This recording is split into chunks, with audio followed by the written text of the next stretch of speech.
Alright, I've been waiting to make a video before I test them out. I got these, and I've had them for a little while, but been just testing them out here and there.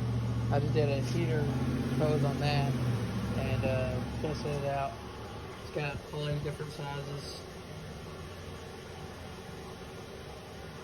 These are picks,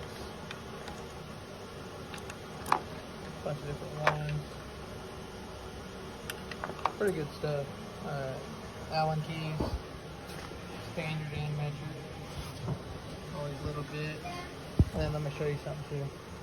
I've had these for a long time. Same brand. There's a Ford C. Same brand. I've gone through these like no other. I don't got a name on it, but you can kind of see it. 40,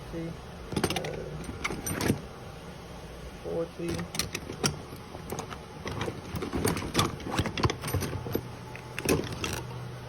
I've had this set for like 2 years. Let me show you something else too. Wrenches, 40. These are, I got these and that other screwdriver set in there, right? But I'm a believer in them for sure.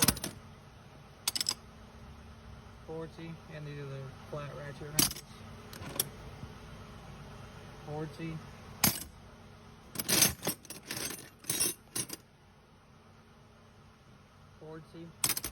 I'm gonna drop the link below. Y'all go get y'all a set of these. It also has this little like pry-bar deal for Allen wrench. Yeah, y'all go get one, and they're well worth it for sure.